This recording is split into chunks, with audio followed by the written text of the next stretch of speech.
नमस्कार, स्वागत है आपका सरोकार में। मैं हूं अमृता राय और आज हम बात करने जा रहे हैं एक और मसले की जो जुड़ा है आपके जीवन की मिठास से। हमारे आसपास घरों में, दफ्तरों में, दोस्तों में, रिश्तों में कोई ना कोई ऐसा जरूर है जिसे चीनी के बिना जीते देखकर आपका जी भर आया होगा। आपने कई बार सोचा होगा कि कितना दुश्वार है ये जीना। हम भी आज इसी मसले पर बात करेंगे कि कैसे कटे डायबिटीज की दुश्वारियां।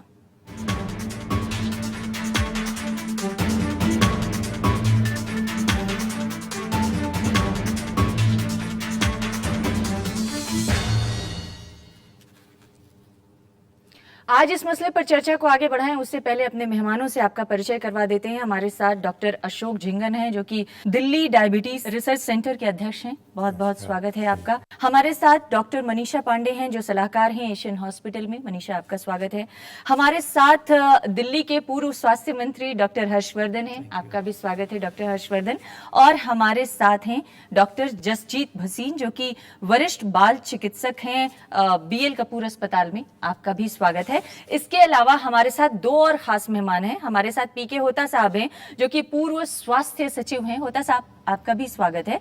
और हमारे साथ हैं डॉक्टर M वली जो कि वरिष्ठ चिकित्सक हैं RML अस्पताल में और इसके अलावा राष्ट्रपति के भी चिकित्सक हैं। बहुत बहुत स्वागत है वली साहब आपका। धन्यवाद। तो इन मेहमानों से अपनी चर्चा को आगे बढ़ाएं उससे पहले आइए आपको दिखाते हैं देश और दुनिया में दरअसल डायबिटीज के पेशेंट्स की संख्या कितनी है और क्या स्थिति है। दुनिया भर में डायबिटीज के जो मरीज हैं वो 20-79 साल की आयु वर्ग के हैं और वयस्कों में डायबिटीज का प्रसार सबसे ज्यादा 8.3% है। डायबिटीज के मरीजों की संख्या देखा जाए तो दुनिया भर में 37 करोड़ 10 लाख, इलाज से दूर मरीजों की बात करें तो 18 करोड़ 70 लाख लोग ऐसे हैं जिन्हें इलाज ही नहीं मिल पाता है। डायबिटीज से होने वाले मौत की संख्या की बात करें तो दुनिया भर में 48 लाख लोग मर जाते हैं और कुल खर्चा 471 अरब डॉलर का हो रहा है डायबिटीज पर।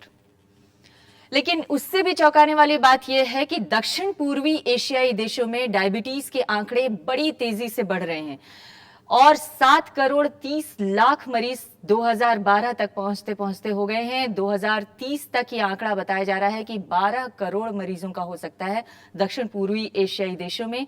2012 में 11 लाख मरीजों की मौत दक्षिण पूर्व एशियाई देशों में हो गई है और यहाँ पर अगर डायबिटीज पर होने वाले खर्च की बात करें तो 4.6 अरब डॉलर खर्च हो रहा है और डायबिटीज से पीड़ित हर 5वां भारतीय जो है वो माना जा रहा है, यानी हर 5 लोगों में एक जो संख्या है वो डायबिटीज पीड़ित है। कुछ और आंकड़े हम आपको दिखा रहे हैं जो भारत में डायबिटीज के आंकड़े हैं। ये इंटरनेशनल डायबिटीज फेडरेशन के जरिए जारी किया गया आंकड़ा है जो हम आपको इस वक्त दिखा रहे हैं। सबसे ज्यादा आयु वर्ग जो है वो 20 से लेके 79 इयर्स के बीच का है, यानी 20 to 79 इयर्स के बीच सबसे ज्यादा मरीज हैं। हालांकि आजकल बच्चों तक में डायबिटीज की शिकायतें देखने को मिल रही हैं। हाल ही में 14 नवंबर को डायबिटीज डे था और तब ये आंकड़े सामने आए कि दरअसल भारत में हर 5वां आदमी जो है वो डायबिटीज का शिकार है।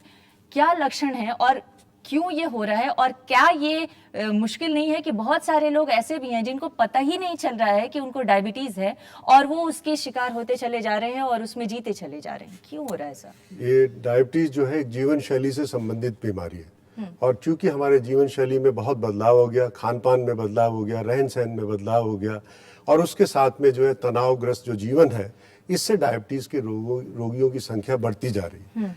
इसके जो मुख्य लक्षण है, प्यास अधिक लगना, पेशाब बार बार जाना, भूख अधिक लगना, वजन कम हो जाना और इसके साथ साथ जो कई और तरह के लक्षण होते हैं, बहुत ज़्यादा कमजोरी, शरीर के खुजली, गुप्तांगों पे खुजली और इसके साथ साथ ये भी देखा गया कि इसका कोई भी लक्षण नहीं होगा। किसी और बीमारी के लिए जब जाते हैं तो पता लगता है कि ये तो डायबिटीज की वजह से है। तो इसको इसीलिए साइलेंट किलर भी कहा जाता है क्योंकि कोई लक्षण भी नहीं होगा और मेन चीज इसमें यह है कि प्रोडक्टिव पॉपुलेशन जो है ना वो ज्यादा अफेक्टेड हो रही है। लेकिन डॉक्टर जसजीत, हमने तो ये भी सुना है कि नवजात बच्चों तक में ये बीमारियां फैल रही हैं। आपके पास जो बच्चे आते हैं उनमें किस तरह इसे आप लोग आइडेंटिफाई करते हैं कि इनको डायबिटीज है? कैसे ये डायबिटीज फैल कैसे रहा? अमृता जी, बच्चों में 2 तरह की डायबिटीज है। एक तो जो एडल्ट ऑनसेट जो होती है जो कि बड़ों में पाई जाती है, उनकी जो पैनक्रियाज इंसुलिन बनानी कम करती है लाइफस्टाइल के चेंजेस की वजह से वो होना। क्योंकि बच्चों की भी लाइफस्टाइल चेंज हो गई है। तो 10 से लेके 19 की जो आयु है उसमें जो है बहुत सारे बच्चे ओवरवेट होते हैं, ओबीज होते हैं। दूसरा जो ग्रुप होता है डायबिटीज का, कि जिनकी शरीर में किसी बीमारी की वजह से या किसी इलनेस की वजह से इंसुलिन बननी बंद हो जाती है, ये और भी जल्दी होता है। इसे कहते हैं इंसुलिन डिपेंडेंट डायबिटीज, और ये बचपन में ही शुरू होती है अक्सर। और ये जो है, जो एडल्ट ऑनसेट या लाइफस्टाइल डायबिटीज है, उससे हटके ये एक ऑलमोस्ट 4 to 5% पॉपुलेशन में बच्चों में ये which contributes to this total incidence of diabetes. तो इनका इंसुलिन बनता ही नहीं है। और बड़ों को तो आप लाइफस्टाइल चेंज करके, वजन कम करके, डाइट कंट्रोल करके आप डायबिटीज को कंट्रोल कर सकते हैं। पर दुर्भाग्यवश ये वो वाला ग्रुप है जिनकी डायबिटीज जिंदगी भर रहेगी और उनको बिना इंसुलिन के जीना, ग्रो करना, नॉर्मल एक्टिविटी कर पाना पॉसिबल नहीं है। जी, डॉक्टर वली के पास चलते हैं। डॉक्टर वली, आप तो एक जनरल फिजिशियन हैं और आपके पास हर तरह के मरीज आते हैं। ये जो मरीज आते हैं वो किस किस तरीके से के पेशेंट्स होते हैं और कैसे आप लोग उनको सलाह देते हैं, कैसे आइडेंटिफाई करते हैं? बहुत आसान है आज के दिन डायबिटीज को आइडेंटिफाई करना। जो हमारे यहाँ नया एक सिंड्रोम चल गया है, मोटापे से रिलेटेड होता है, मेटाबॉलिक सिंड्रोम। उसके पेशेंट के फेस को देख के, उसकी ओबेसिटी को देख के, ट्रंकोल ओबेसिटी को देख के, और उसके बहुत से ऐसे चीज़ें होती हैं जिससे हम आइडेंटिफाई कर लेते हैं। और वही सवाल 3 पूछते हैं, मुंह तो नहीं सूखता, पेशाब ज़्यादा तो नहीं आता, भूख तो ज़्यादा नहीं लगती। इसके अलावा ये जो पेशेंट्स होते हैं इनका वज़न ज़्यादा होता है, अक्सर इनके लीवर फंक्शन डीअरेंज होते हैं, इनका कोलेस्ट्रॉल ज़्यादा होता है, और इनमें ये इस तरह से भी पकड़े जाते हैं जब कहीं ऑपरेशन के लिए जाते हैं तो ब्लड टेस्ट होता है, या कोई समझदार डॉक्टर के पास जाते हैं, वो इनमें और लक्षण भी देखता है, उनमें हार्ट डिजीज के लक्षण देखता है, ब्लड प्रेशर देखता है। तो हम इन लोगों को आइडेंटिफाई कर रहे हैं और लोगों में इसकी जागरूकता बढ़ रही है आप जैसे चैनल्स के जरिए। लेकिन डायबिटीज एक बहुत बड़ी प्रॉब्लम है और प्रेग्नेंट लेडीज को भी आपको इस प्रोग्राम में कवर करना चाहिए। प्रेग्नेंट लेडीज को भी, जिसको हम गैस्टेशनल डायबिटीज कहते हैं, उनको भी डायबिटीज हो जाती है, वो भी इससे नहीं बच पाती हैं। तो ये बहुत बड़ा एक सेगमेंट है मरीजों का जिनमें डायबिटीज, हाइपरटेंशन, हार्ट डिजीज, मोटापा, मेटाबॉलिक सिंड्रोम, सडन डेथ, यहाँ तक के खतरा हो सकता है डायबिटीज से। जी, लेकिन डॉक्टर हर्षवर्धन, बहुतेरे बार हमने ये देखा है कि जिनको ये होता है वो भी छिपाने की कोशिश करते हैं, और बहुतेरे ऐसे लोग भी होते हैं जिनको पता ही नहीं होता है। जैसे मोटापा हमारे यहाँ इतना स्वीकार्य है बच्चों में कि उनको लगता है कि ठीक है, बच्चा स्वस्थ है, तो उसे डॉक्टर के पास ले जाने की क्या जरूरत है? देखिए, बात यह है कि ये सच में दुर्भाग्यपूर्ण है। जैसे आपने अभी खुद अपने डाटाज में दिखाया कि 37 करोड़ लोगों को डायबिटीज है, उनमें से 18 करोड़ लोगों को पता ही नहीं है। बिल्कुल, हाँ। और 471 अरब डॉलर्स इस पे खर्च हो रहा है सारी दुनिया में। उसके बावजूद भी इतनी 48 लाख के करीब जो है लोग उसके कारण जो है दुर्भाग्यपूर्ण मृत्यु इत्यादि इन सब चीज़ों का शिकार हो रहे हैं। मैं ये समझता हूँ कि खाली डायबिटीज़ की बात नहीं मैं करता, हेल्थ में ज़्यादातर जो बीमारियां हैं ना, इनमें अगर सही मायने में लोगों को स्वास्थ्य संबंधी जरूरी शिक्षा सब प्रकार के जितने भी हमारे माध्यम है उनसे जनता को दी जाए, तो 90% एक्चुअल बीमारियां जो हैं वो या तो प्रिवेंशन से या पॉजिटिव हेल्थ एटीट्यूड के डेवलपमेंट से, सकारात्मक स्वास्थ्य के लिए जो लोगों के अंदर एक भावना एक बार विकसित हो जाए तो इन बीमारियों को डिटेक्ट भी किया जा सकता है, इन बीमारियों का इलाज भी समय पर किया जा सकता है। लेकिन मैं ये समझता हूँ कि सरकारों की तरफ से डायबिटीज के कॉम्प्लिकेशन से किडनी खराब हो गई, हार्ट खराब हो गया, दूसरी बीमारियां हो गई, तब तो अस्पताल में इलाज के लिए हम बात करेंगे। लेकिन किसी की डायबिटीज डिटेक्ट होकर सही समय पर वो इलाज होता रहे, उसको घुन ना लगे और उसकी शरीर की अकस्मात मृत्यु ना हो, इसके लिए एक प्रकार से संगठित प्रयास नहीं है। जी, अगर आंदोलन बन जाएगा तो सरकार की तरफ से क्या कोशिशें की जा रही है? होता साहब, आप तो सेक्रेटरी रह चुके हैं हेल्थ मिनिस्ट्री में। हेल्थ मिनिस्ट्री एक प्रोग्राम चलाती है NPCDCS, जिसमें 100 जिलों में प्रोग्राम चलाया जा रहा है इस तरह की बीमारियों से लड़ने के लिए। लेकिन ये प्रोग्राम बहुत देर से शुरू हुआ, आपको नहीं लगता है? और इस प्रोग्राम के जरिए कितनी मदद हो पा रही है? जी, ऐसा है कि ये डायबिटीज जो प्रॉब्लम है उसमें एक अर्बन रूरल डिवाइड भी आपको देखना पड़ेगा। जो विशिष्ट लोग मेरे पहले से बोले हैं वो they know the medical part of it. I can only talk about the program part of it.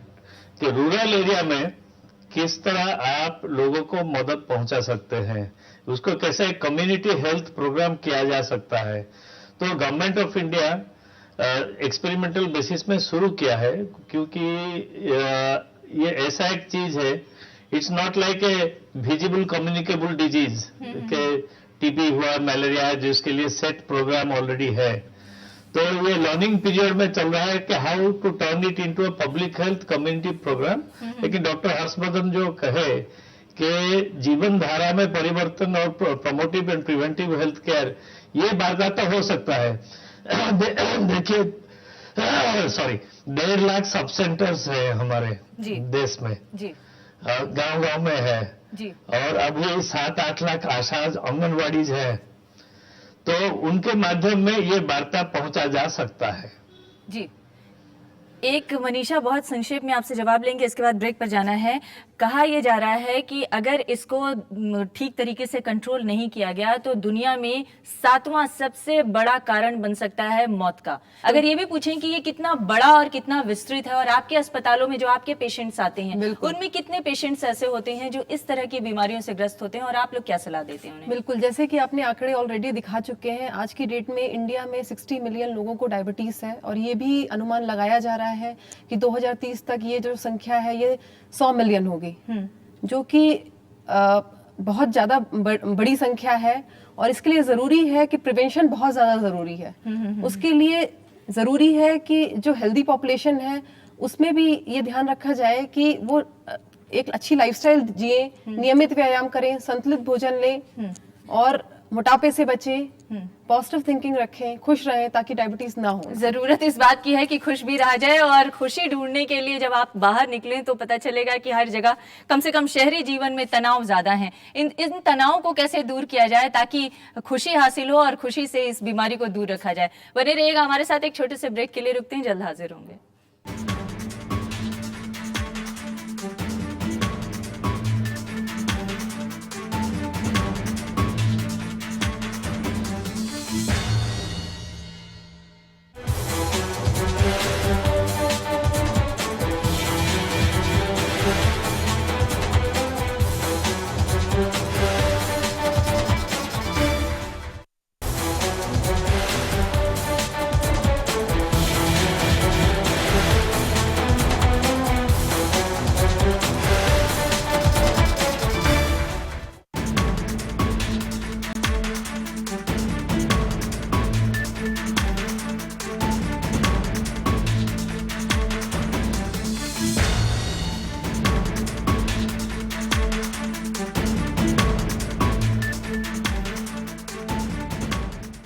एक आंकड़ा बताता है कि अगर डायबिटीज पे कंट्रोल नहीं किया गया तो 2030 आते आते ऐसा भी हो सकता है कि दुनिया में जो होने वाली मौतें हैं उनमें से 7वां कारण बन जाए डायबिटीज, यानी सबसे बड़ा कारण बन जाए डायबिटीज मरने वालों के लिए। डॉक्टर हर्षवर्धन, ऐसी सिचुएशन में वो लोग जिनको आनुवांशिक तौर पर खतरा है कि वो बीमारी से ग्रस्त हो सकते हैं, उनको क्या करने की जरूरत है? देखिए, जिन लोगों के परिवार में किसी को भी डायबिटीज़ है, माता पिता, दादा दादी, नाना नानी या इवन सिबलिंग्स को, भाई बहन को, उनको तो मैं समझता हूँ बाकी समाज के मुकाबले और भी ज़्यादा कॉशियस होने की ज़रूरत है। और सबसे बड़ी बात यह है कि देखिए, हमें इसको सारे प्रोग्राम को जिन लोगों को ऑलरेडी डिटेक्टेड है उनको हम कैसे इफ़ेक्टिव कंट्रोल करें, उनको सारी चीज़ें कैसे उनके जीवन में उतारें कि साहब वो योग के साथ भी जुड़े हैं, वो फिज़िकल एक्सरसाइजेस के साथ भी जुड़े हैं, उनकी डाइट्स की जो डाइट लेने की प्रक्रिया है वो भी ठीक हो रही है, दवा भी उनको ठीक प्रकार से मिल रही है, चाहे वो इंसुलिन हो, चाहे वो मुँह से गोलियां लेना। और जिन लोगों को नहीं है और जिनको पता ही नहीं है, उनके बीच में एक व्यापक एजुकेटिव प्रोग्राम हमारा कैसे चले। और फिर कुछ चीज़ें ऐसी हैं जैसे योग है, ये स्टॉप डायबिटीज़ कैंपेन जो है, इसमें आज प्रूव हो गया है कि योग का बहुत बड़ा एक प्रकार से रोल है। तो अगर हम अक्रॉस द बोर्ड, अगर हमने समाज के अंदर योग को एक जन आंदोलन बनाया, हमने समाज में लोगों को फिजिकल एक्सरसाइजेस करने के लिए, वॉकिंग करने के लिए प्रेरित किया, तो डायबिटीज़ जैसी बीमारियां, देखिए हेल्थ की जो डेफिनेशन है WHO की, वो ये कहती है कि health is a state of physical, mental, social and spiritual well-being of the individual and not merely the absence of infirmity.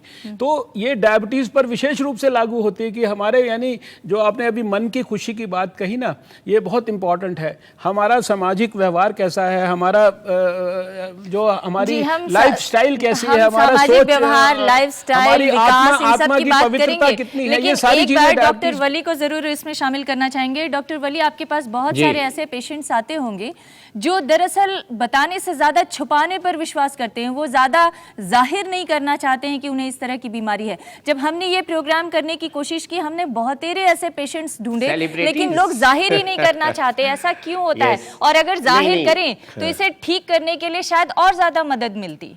मैं तो आपकी जब फ़ोन आया तो मुझे बड़ी खुशी हुई कि कुछ लोग हैं जिन्होंने अपना ऐड दिया है। वसीम अकरम जैसे कुछ लोग हैं जिनको शुगर है और उन्होंने कुछ किताबों में अपना ऐड दिया है। देखिए, डायबिटीज़ को छुपा नहीं सकते। डायबिटीज़ में कुछ खुद ही छुपी हुई चीज़ें होती हैं जो इम्पोटेंसी वगैरह है। अगर हम ये समझ लें कि हम किसी से कहेंगे डायबिटिक हैं तो वो वहाँ तक पहुँचेगा, तो इसलिए डायबिटीज़ को छुपाना नहीं चाहिए, बल्कि डायबिटीज़ को अपना रोकना, प्रिवेंट करना, जैसे भी डॉक्टर हर्षवर्धन कह रहे थे। और मैंने भी 14 नवंबर को बहुत सारे विज्ञापन देखे हैं तमाम अखबारों में, सरकारी, केंद्र सरकार की तरफ से। अब डायबिटीज़ के लिए हमारी सरकार पूरी कोशिश कर रही है कि हर आदमी पहले इसको जाने क्या है, फिर अपना खान पान ठीक करे, एक्सरसाइज को प्रमोट करे और जल्दी से जल्दी इसका सही इलाज कराए। आपने जो सवाल पूछा था, अनुवांशिक जो डायबिटीज़ होती है वो कंट्रोल हम इस तरह नहीं कर सकते, वो तो उसमें इंसुलिन पे डिपेंडेंट होती है। लेकिन जो बड़े 95% लोग हैं जिनको टाइप 2 डायबिटीज है या majority onset diabetes of young adult है या प्रेगनेंसी से एसोसिएटेड डायबिटीज है, उनकी डायबिटीज प्रिवेंटेबल तो है, बिल्कुल है। लेकिन हम वहां भूल जाते हैं, जब हम किसी के यहाँ रात को शादी में जाते हैं, 4 तरह की मिठाइयाँ रखी होती हैं और उन मिठाइयों को हम ज़रूर खाते हैं। वहाँ पे हमें लगाम लगाना पड़ेगी। It starts from me, from my tongue, from my mouth. और जहाँ तक ये छुपाने वाली बात है, मैं तो कहता हूँ तमाम सेलिब्रिटीज़ को आगे आना चाहिए लोगों को एजुकेट करने के लिए। जैसे आमिर खान ने भी एजुकेट किया है एक प्रोग्राम में, जो बहुत ही अच्छा उसका रिस्पॉन्स है। इसी तरह से तमाम सेलिब्रिटीज़ को इसमें, जैसे मैराथन में वो आते हैं, इसके साथ वो डायबिटीज़ के प्रिवेंशन के लिए भी आगे आएँ ताकि लोग इसकी तरफ आकर्षित हो। जी, अशोक झिंगन साहब, आप तो क्योंकि रिसर्च सेंटर भी चलाते हैं, आपके पास हो सकता है और दूसरे तरह के भी पेशेंट आते हों। एक जो डॉक्टर वली कह रहे थे कि जब हम किसी फंक्शन में जाते हैं या किसी समारोह में जाते हैं, समारोह में मिठाइयाँ होती ही हैं या खुशहाली का कोई भी मौका हो, वहाँ पे खुशी जाहिर करने का एक तरीका ही होता है मिठाई खिलाना। वो मिठाई पे कंट्रोल कैसे किया जाए, वहाँ पर कैसे रोका जाए अपने आप को, और ये जो खुशी मिठाई खाने से मिलती है वो बिना मिठाई खाकर भी हासिल हो सके, इसके लिए कैसे प्रेरित करते हैं आप अपने पेशेंट्स को? डायबिटीज में ये जरूरी नहीं कि सब कुछ बंद कर दिया जाए। हाँ। आपको सिर्फ एक संयम करना, एक एक्सचेंज है। आज अगर मैंने ये चीज़ खानी है तो दूसरी चीज़ कम कर दूं। ये बिल्कुल नहीं है कि अगर डायबिटीज़ हो गई तो बिल्कुल इस चीज़ को हाथ नहीं लगाना, इस चीज़ को हाथ नहीं लगाना, ऐसा बिल्कुल भी नहीं है। और यही एक जो धारणा है, इसकी वजह से बहुत ज़्यादा पेशेंट्स को बुरा लगता है कि मेरे लिए सब कुछ बंद हो गया। वो सब कुछ खा सकते हैं, लेकिन एक ज़रूरत है कि अगर ये चीज़ आज लेनी है, इतनी कैलोरीज की थी, उसकी जगह दूसरी चीज़ ले लूँ। फ़र्ज़ करिए जैसे मुझे अगर एक सेब खाना है तो सेब सेफ है, उसकी जगह पे केले को अवॉइड करना चाहिए जिनमें ज़्यादा ग्लाइसीमिक इंडेक्स है। तो बेसिकली ये नहीं मानना चाहिए कि डायबिटीज़ हो गई तो मेरा सब कुछ बंद हो गया। एक सोशल लाइफ तो उसके साथ रहेगी ही रहेगी। और दूसरी चीज़, जैसा कि अभी बात चल रही थी बताने की, ये बात बिल्कुल देखने को मिलती है कि जब भी हम लोग ये लोग पार्टीज़ में जाते हैं, वहाँ पे ये देखते हैं कि लोग मेरे ऊपर कोई कहे नहीं, कोई ये ना देखे कि मैं ये क्यों नहीं खा रहा हूँ, इसलिए वो ये चीज़ उठा के खाना शुरू कर देते हैं। और नतीजा ये होता है कि उससे शुगर और बढ़ जाती है। तो ऐसी चीज़ों से हमेशा अपने आप को कंट्रोल करना चाहिए और लोगों को बताना है तो बता दें, उसमें क्या बात है। लेकिन बड़े तो फिर भी कंट्रोल कर लें, बच्चे कैसे कंट्रोल करेंगे? अगर बच्चों में ये शिकायत आती है तो बच्चों को आप क्या सलाह देते हैं? देखिए, जो किशोर अवस्था है, जैसे कि बताया डॉक्टर झिंगन ने, डॉक्टर हर्षवर्धन ने, कि हमारे कंट्री में जो डायबिटीज़ है, मेच्योरिटी ऑनसेट या एडल्ट डायबिटीज़ भी जो कहते हैं, वो अब किशोर अवस्था में भी पाए जाने लगी है। क्योंकि हमारे किशोर की जो आजकल दिनचर्या है वो इतनी सीमित है, घर में, कंप्यूटर में और ट्यूशन सेंटर में और स्कूल में। इसके अलावा खेल में, किसी किस्म के व्यायाम में वो बिल्कुल रुचि नहीं लेता। और इसके लिए सिर्फ बच्चा नहीं जिम्मेवार है, उसका पूरा परिवार। पेरेंट्स आज की डेट में सिर्फ जो रिज़ल्ट आता है, मार्क्स आते हैं, उसकी तरफ ध्यान देते हैं। सुबह से लेके शाम तक या दोपहर तक बच्चा स्कूल में आता है, घर आके खाना खाता है, फिर ट्यूशन के लिए चला जाता है, फिर कोचिंग के लिए चला जाता है। तो ये जो किशोर अवस्था है उसमें लाइफस्टाइल को अगर मॉडिफाई करें, उनके वेट पे कंट्रोल करें, उनकी डाइट पे कंट्रोल करें, उन्हें एक्स्ट्रा फिजिकल एक्टिविटीज, स्पोर्ट्स में अगर पार्टिसिपेट करें, तो ये डेफिनेटली ये वाली इंसिडेंस कम हो जाएगी। लेकिन डाइट में क्या खाना चाहिए? जैसे क्योंकि आजकल अगर शहरी जीवन देखा जाए तो वहाँ पर मैगी, कोक या इस तरह के जो फास्ट फूड खाने के प्रचलन बढ़ा है, क्या ये फास्ट फूड भी बच्चों में इस चीज़ को बढ़ावा दे रहा है? क्योंकि जो बड़े लोग हैं उनको तो हो सकता है लाइफस्टाइल में और दूसरी चीज़ें, टेंशन और काम का दबाव भी असर करता हो, क्या बच्चों के लिए ये भी चीज़ें असर कर रही हैं? शुरू से बच्चों को जो है ना, हम इनाम में ये किसी भी चीज़ के लिए मिठाई देते हैं, हम खुद उनको प्रेरित करते हैं कि हर एक चीज़ का इनाम एक मीठा है।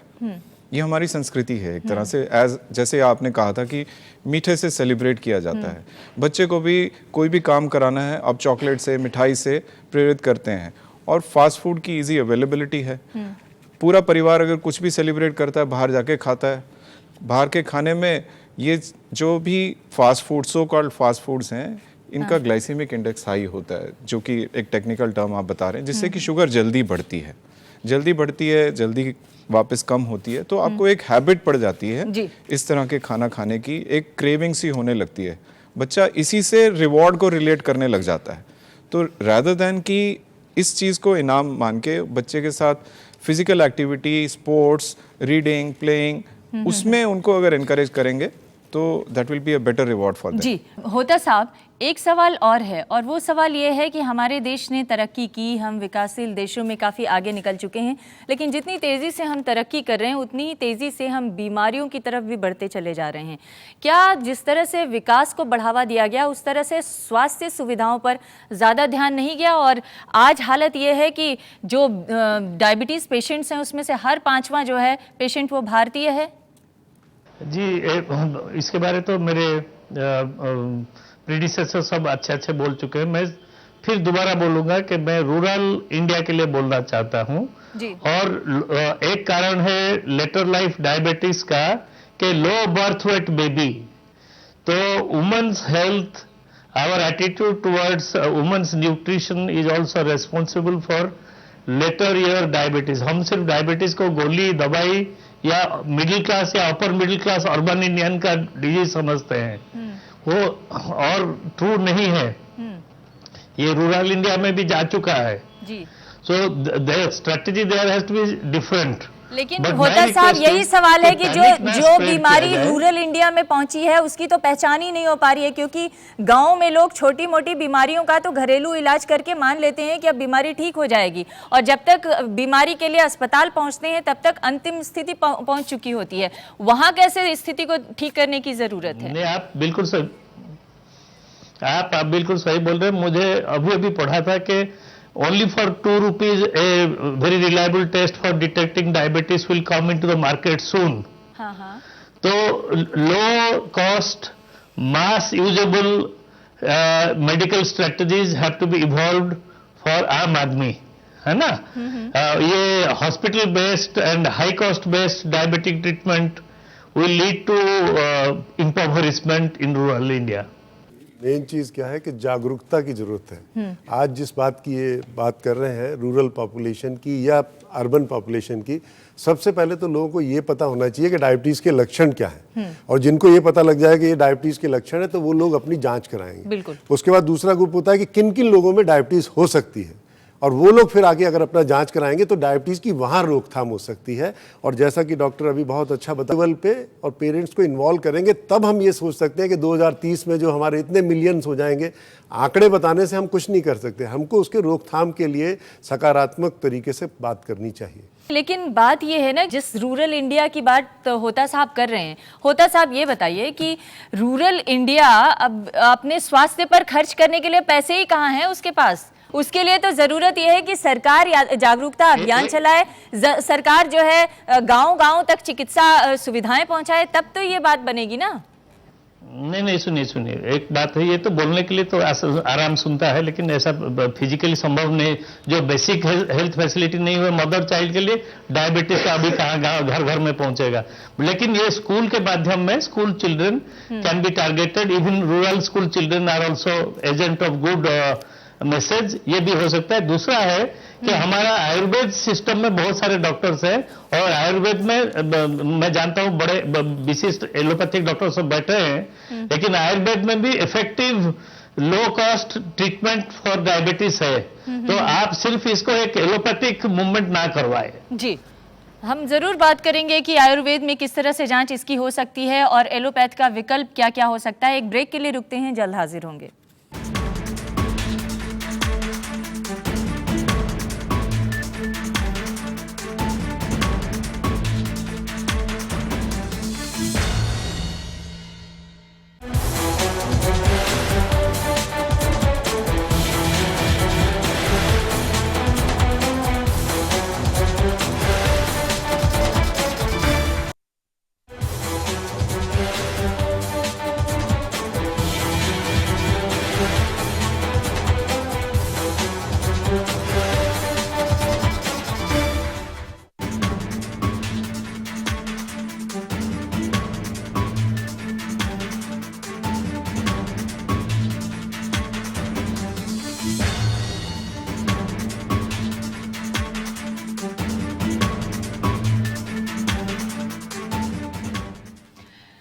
तो हम बात कर रहे हैं आज की देश में किस तरह से डायबिटीज के पेशेंट्स बढ़ रहे हैं और उन्हें किस तरह से जागरूकता की जरूरत है, जागरूकता फैलाने के अलावा इलाज की किस तरह की जरूरत है, और जिन्हें नहीं पता है उन्हें कैसे अवेयर कराया जाए।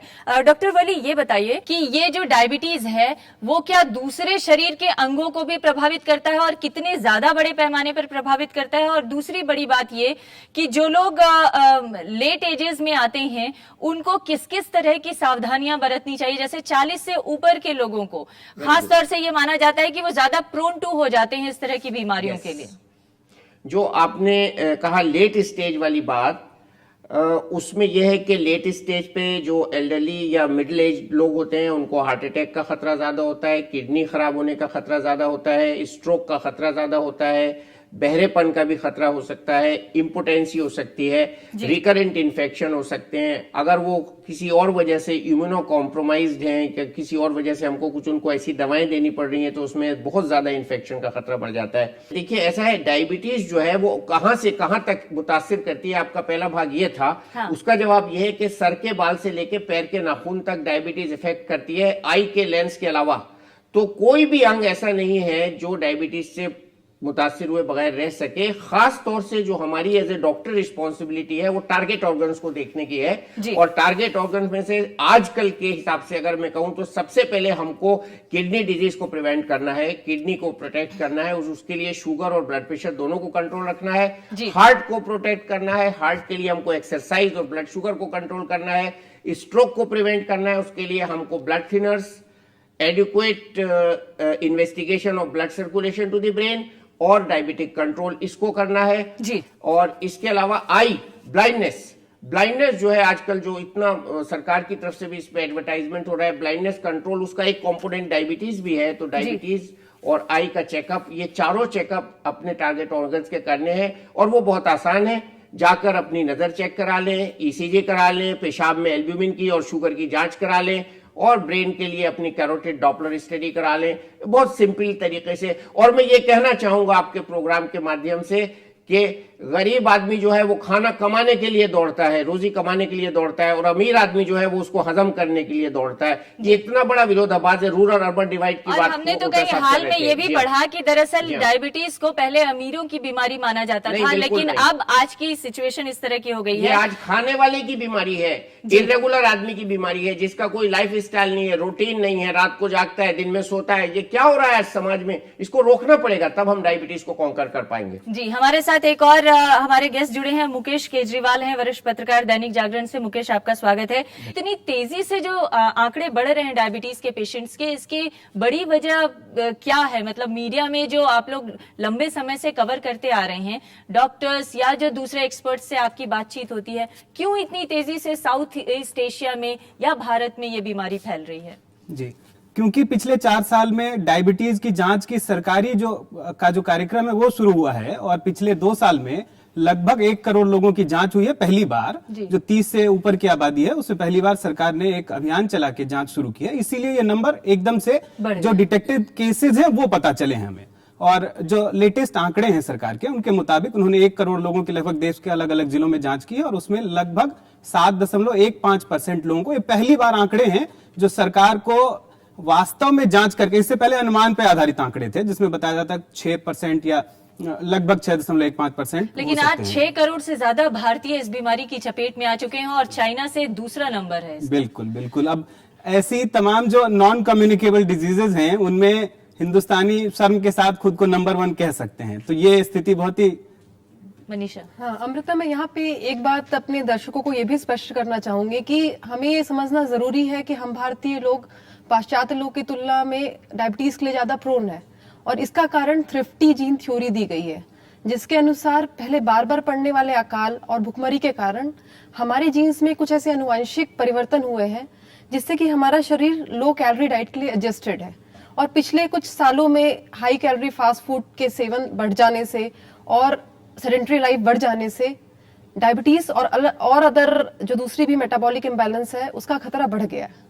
तो आप ये कह रही हैं तब तो इसका मतलब अमीरों में ये बीमारी नहीं होनी चाहिए? नहीं, मैंने बताया कि हम जेनेटिकली प्रोन है। हाँ। और आजकल फास्ट फूड कल्चर और सेडेंटरी लाइफस्टाइल तो बढ़ ही रही है, इसलिए ये एक रीजन है कि ये अर्बन इंडिया में ज्यादा कॉमन है as compare to rural India. जी डॉक्टर भसील, ये जो अभी चर्चा हो रही है हम कि अर्बन इंडिया में ज्यादा है कि रूरल इंडिया में ज्यादा है, बच्चों में ज्यादा है कि बड़ों में ज्यादा है, लेकिन सच्चाई ये है कि ज्यादा है। देखिए, मैं एक बार फिर से दोबारा दोहराऊंगा केजरीवाल जी जो कह रहे हैं। एक तो अभी रिसेंटली हमारा डेटा अपडेट हुआ जिससे आपको लग रहा है कि बढ़ गया है, क्योंकि अब ये रियल डेटा है। दूसरा, इंडिया में भी लाइफ स्पैन बढ़ गया है, लॉन्गेविटी बढ़ गई है, लिविंग स्टैंडर्ड्स बढ़ गए हैं, दीज आर कंट्रीब्यूटिंग। तीसरी चीज जो डॉक्टर वली 2-3 बारी कहने की कोशिश करिए, जेस्टेशनल डायबिटीज जो है, दैट इज अनदर थिंग जिसको हम इग्नोर करते हैं। प्रेगनेंसी के दौरान जो मदर्स को डायबिटीज होती है उनके, दैट इज ऑल्सो डायबिटीज जिसको कंट्रोल करना चाहिए, क्योंकि उससे नवजात शिशु के जो कॉम्प्लिकेशंस होती हैं वो बढ़ जाती हैं। और फिर जो प्री टर्म या लो बर्थ वेट बच्चा होता है उनका अगर सडन वेट गेन जल्दी होता है, लेटर लाइफ में वो भी ज्यादा प्रोन होते हैं डायबिटीज के, ये भी देखा गया। और जो डॉक्टर मनीषा कह रही हैं कि जेनेटिकली हमारे वी आर सेम वेट वाले हिंदुस्तानी, अगर हमारे परिवारों में किसी को भी ये बीमारी हो जाए तो लोगों को लगता है ओह अब तो ये जीवन भर के लिए मुसीबत हो गया, अब तो हम कुछ कर ही नहीं सकते, हमारे हर दिन दवा खानी पड़ेगी, हर दिन एक संयमित जीवन जीना पड़ेगा। ये कितना मुश्किल होता है एक आम आदमी के लिए इस बीमारी से लड़ना। जिसके परिवार में पहले कभी नहीं हो उनके लिए जरूर मुश्किल होता है। बाकी मैंने तो ये देखा कि जिनके परिवार में होता है तो ये कहते हैं welcome to the group. Doctor Harshvardhan, ये एक इंडिविजुअल के लिए इस बीमारी से लड़ना उतना जरूर मुश्किल है, लेकिन जरूरत इस बात की है कि इसको बड़े पैमाने पर उठाया जाए और देश इस लड़ाई के खिलाफ आगे बढ़े और इकट्ठा हो, एकजुट हो। देखिए, आपका राज्यसभा टीवी है और राज्यसभा में हमारे प्रधानमंत्री भी हैं। मैं उनके संज्ञान में एक विषय लाना चाहता हूँ, होता साहब भी इस प्रोग्राम पर हैं।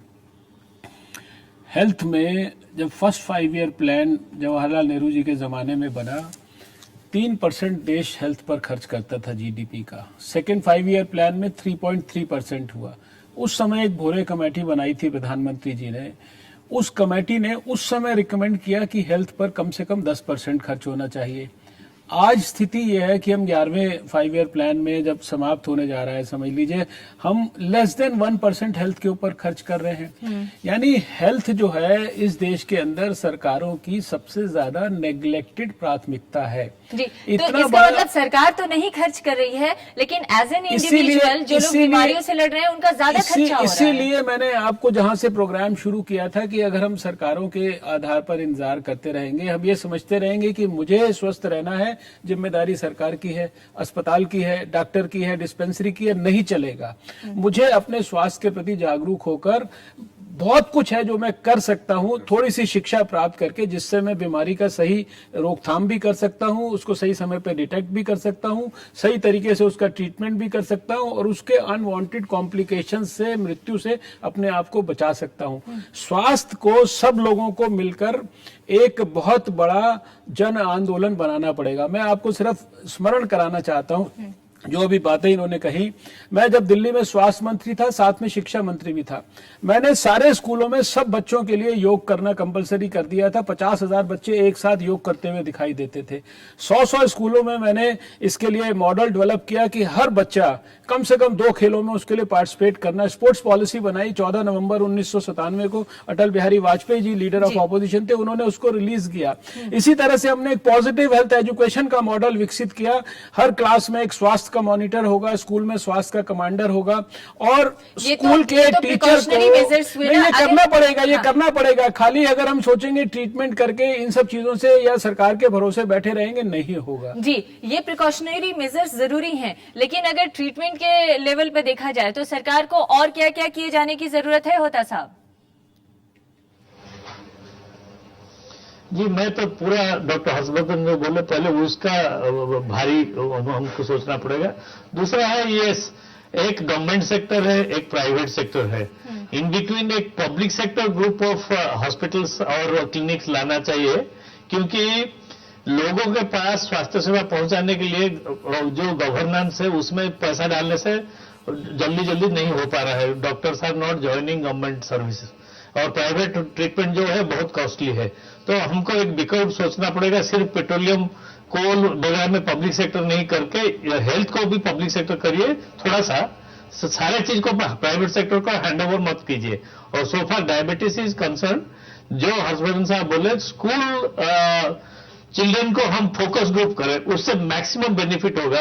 जब भी जरूरत है कि हर इंडिविजुअल को हम मदद करें सरकार हिसाब में।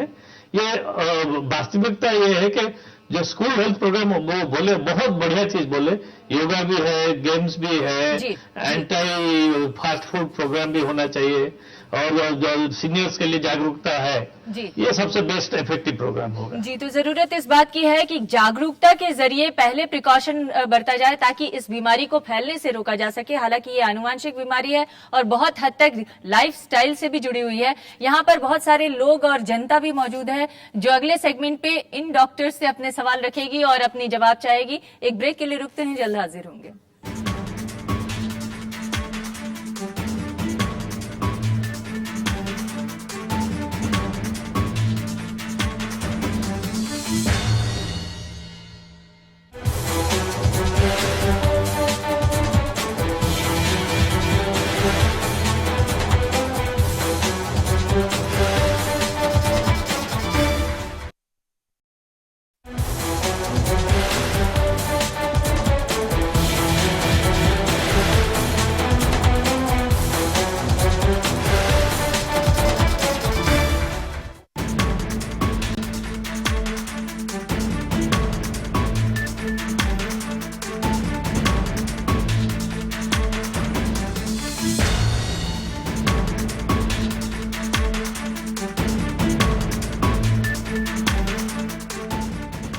तो हम आज बात कर रहे हैं कि किस तरह से डायबिटीज़ घर घर की बीमारी बनती जा रही है और लोगों को किस तरह से इससे बचने के उपाय करने चाहिए। हमारे साथ कई डॉक्टर्स और पूरा बड़ा सा पैनल है, लेकिन इसके अलावा बहुत सारे लोग हैं जिनके अपने अपने सवाल हैं। कुछ स्टूडेंट्स हैं, आप सवाल करना चाहते हैं? हमारे साथ अभिषेक हैं।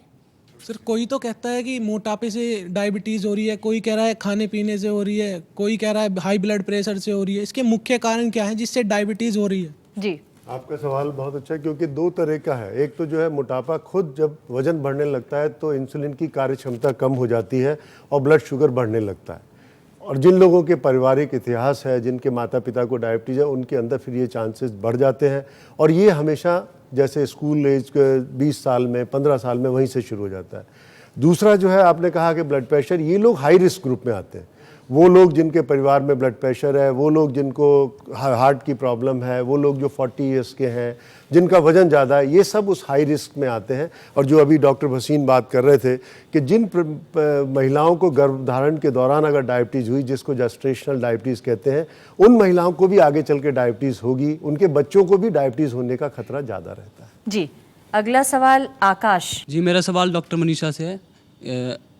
इंसुलिन की मात्रा कम होने से या और मेटाबॉलिज्म की मात्रा कम होने से या स्लो होने से डायबिटीज़ की प्रॉब्लम होती है या फिर इसके कोई और रीज़न भी है? नहीं, बिल्कुल। डायबिटीज़ जो होती है उसका बेसिक जो पैथोफिजियोलॉजी होती है वो दो होती है। एक तो शरीर में इंसुलिन कम बनता है और दूसरा जो इंसुलिन बन भी रहा है उसका एक्शन कम हो जाता है, जिसको हम कहते हैं इंसुलिन रेजिस्टेंस। और इन्हीं दोनों के कॉम्बिनेशन से डायबिटीज़ होती है। जी, अगला सवाल रवि। इंसुलिन डिपेंडेंट डायबिटीज़, जो कि आपने बताया कि किसी बीमारी के कारण इंसुलिन बनना बंद हो जाता है, तो ऐसी कौन सी बीमारी है जिनसे इंसुलिन बनना बंद हो जाता है और वो नवजात को मतलब अपना शिकार बनाती है?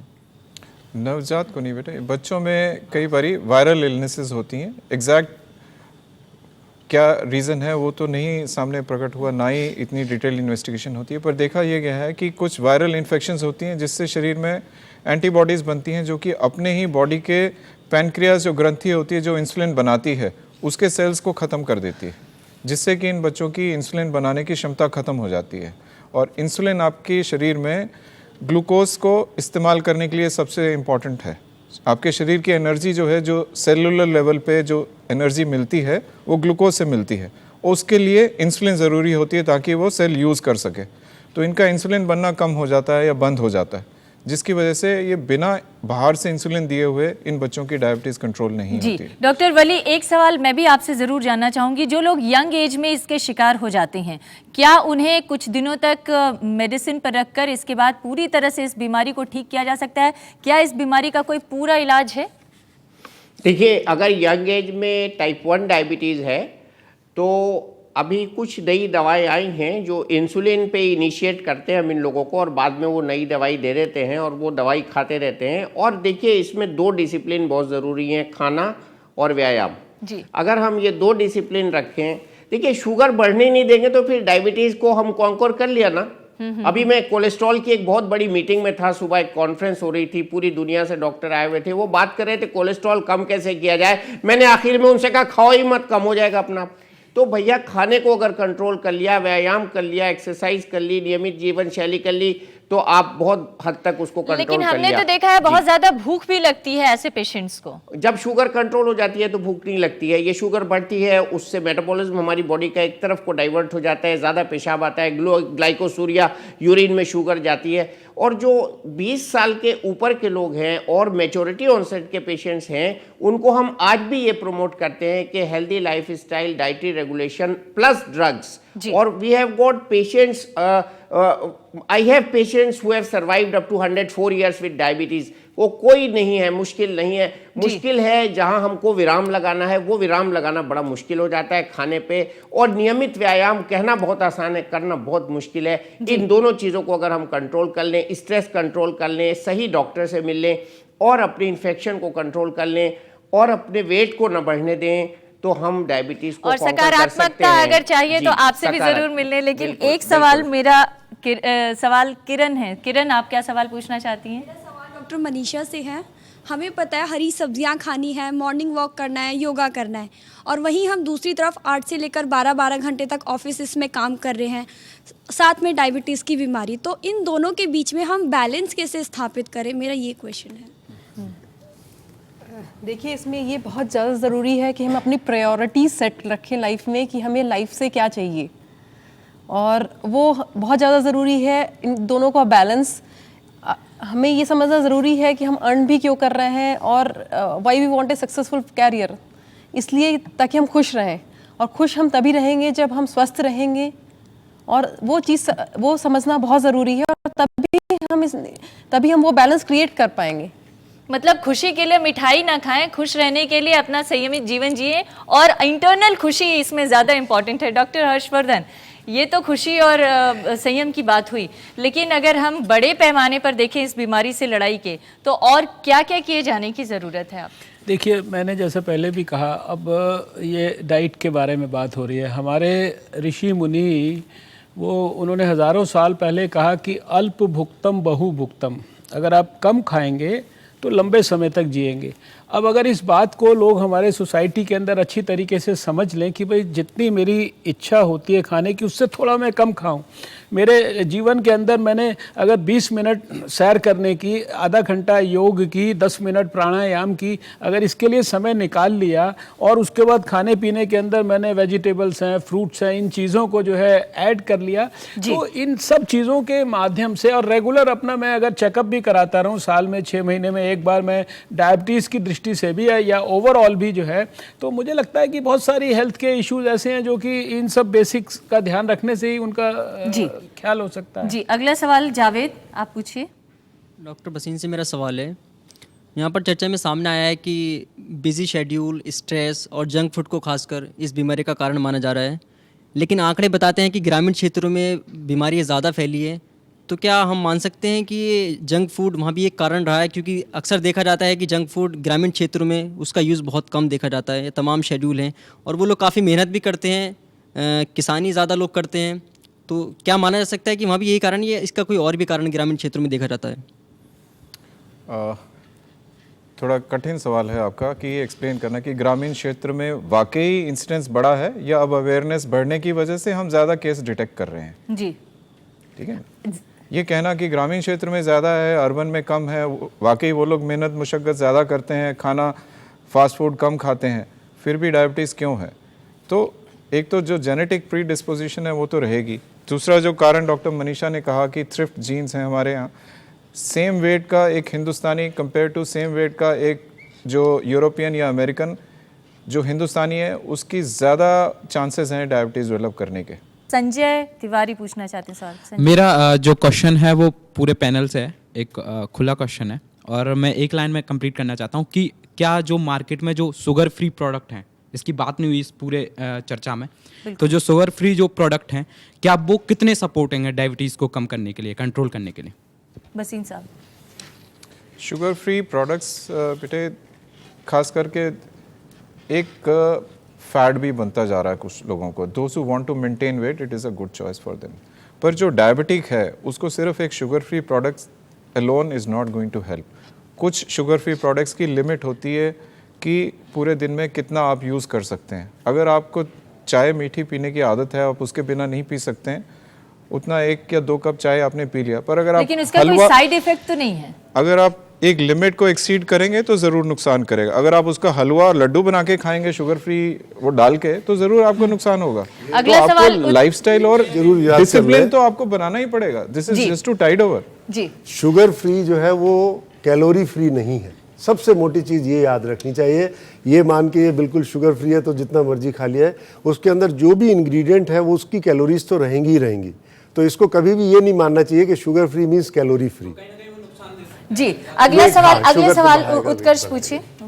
मेरा सवाल डॉक्टर हर्षवर्धन या डॉक्टर होता जी, आप जो भी जवाब दें, आज एक ऐसे समय में जहां हेल्दी फूड से ज़्यादा सस्ते जंक फूड हो रहे हैं, क्या जिस तरीके से तंबाकू प्रोडक्ट्स के ऊपर हैवी ड्यूटी लगती है, क्या शासन की कोई ऐसी योजना नहीं बननी चाहिए कि ऐसे फूड प्रोडक्ट्स जो कि जंक फूड या हाई कैलोरी प्रोडक्ट्स हैं उन पे कुछ ड्यूटी ज़्यादा हो? क्योंकि एक यूथ की बात करें तो वो ऐसे प्रोडक्ट्स को जल्दी लेना पसंद करता है जो कम समय में बन जाएं और ज़्यादा सस्ते से उसको उपलब्ध हों। जी, मैं समझता हूँ कि आपने बेटा बहुत इंटेलिजेंट बात की है और ये सरकारों के लेवल पर इस प्रकार के विजन की, इस प्रकार के रेडिकल डिसीजंस लेने की, कि जिसमें आखिर देखिए, मैंने जब तंबाकू के खिलाफ सबसे पहले कानून देश में बनाया था तो उस समय लगता था कि पता नहीं ये आगे बढ़ेगा कि नहीं बढ़ेगा। आज हम उस स्थिति पर पहुंचे कि तंबाकू को लोगों ने, इतनी सरकारों ने बैन कर दिया।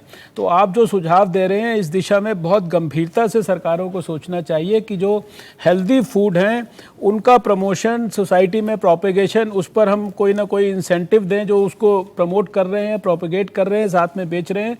और जो अनहेल्दी फूड्स हैं उनके तो जितना ज़्यादा हम एक प्रकार से टैक्सेशन करके या बैन करके या उनको किसी भी तरीके से निरुत्साहित करके उन लोगों को अगर सरकार पॉलिसी बनाती है, कॉरपोरेशंस पॉलिसी बनाती हैं, राजनीतिक दल और जो दूसरे लोग हैं इसके बारे में समाज में भावना जागृत करते हैं तो बहुत पॉजिटिव इंडिकेशन। अगला सवाल अतुल।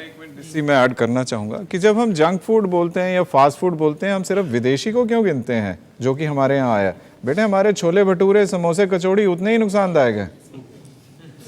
लेकिन असल में वो भी जल्दी से मिल जाते हैं, मार्केट से खरीद के मिल जाते हैं। तो सिर्फ आपको पिज्जा बर्गर को मत गिनिए। मेरा सवाल मुकेश जी से है, जैसा कि ग्रामीण क्षेत्र में भी आज डायबिटीज फैलता जा रहा है, तो और अखबार की भूमिका की बात है तो आज गांव में अखबार काफ़ी पहुंच रहे हैं, लोगों को जागरूक कर रहे हैं, तो जानना चाहूँगा मीडिया कहां तक लोगों को जागरूक कर पा रहा है और पेपर के अलावा वो किस तरीके से सेमिनार वगैरह करके इस तरीके से भी जागरूक कर रहे हैं, क्या बताएं? कर रहे हैं, काफ़ी हद तक कर रहे हैं। जैसे मैं अपने दैनिक जागरण का ही उदाहरण दूं तो हम लोगों ने बाकायदा जो गर्भवती महिलाओं में डायबिटीज़ होने की बात कही, बहुत गंभीर समस्या है, उसको लेके पूरे देश में जितने इलाके में हमारे अखबार का सर्कुलेशन वहाँ पे अभियान चला। आप देख रहे हैं आज एक चैनल एक सिर्फ डायबिटीज़ की एक समस्या पे इतने बड़े पैनल को बुलाकर और आप लोगों को बुलाकर डिबेट कर रहा है, तो निश्चित तौर से इससे अवेयरनेस होता है। और दूसरा इसका प्रभाव ये भी हो रहा है, जो हम लोग लिखते हैं दो तरह से हम लोग काम करते हैं। एक तो आप लोगों को बीमारी के बारे में कैसे आप लोग उससे लड़ें, न हो बीमारी, इसके लिए कैसे सतर्क रहें, ये तो बताते ही हैं। इसके अलावा सरकार पे भी दबाव बनाने की कोशिश करते हैं। जी, सरकारी स्तर पर और क्या क्या किए जाने की जरूरत है होता साहब, ताकि डायबिटीज जो महामारी का रूप लेती जा रही है, भविष्य में ये जो संकट दिख रहा है कि सबसे बड़ा देश हो जाएगा जहां पर मरीजों की संख्या होगी सबसे ज्यादा डायबिटीज की, उसे कंट्रोल किया जा सके? जी अमृता जी, वेस्टर्न कंट्रीज में चाइल्ड अट्रैक्टिंग एडवर्टाइजमेंट पर पाबंदियां हैं जी, और हम जो जंक फूड का एडवर्टाइजमेंट वगैरह, इंडिया में ऐसा लेजिस्लेशन आना चाहिए। सेकंड, वर्क प्लेस वगैरह में आप अगर फायर एस्केप वगैरह रखते हैं, ये प्रोविजन रखते हैं, वहाँ एक्सरसाइज स्पेस और स्पोर्ट्स स्पेस का भी एक बिल्डिंग प्लान में बाय लॉ होना चाहिए। So in bits and pieces we can go on increasing facilities which will be anti-diabetic in nature and gradually the society will benefit. जी, तो जीवन में खुशी के लिए जरूरी नहीं है कि आप मीठा खाएं, मिठास बनाए रखने की जरूरत है, सकारात्मक सोच की जरूरत है और साथ ही साथ सरकार को अपनी तरफ से प्रोएक्टिव रोल प्ले करने की भी जरूरत है। आप सभी मेहमानों का बहुत बहुत धन्यवाद हमारे इस कार्यक्रम में शामिल होने के लिए। आपका भी धन्यवाद। नमस्कार।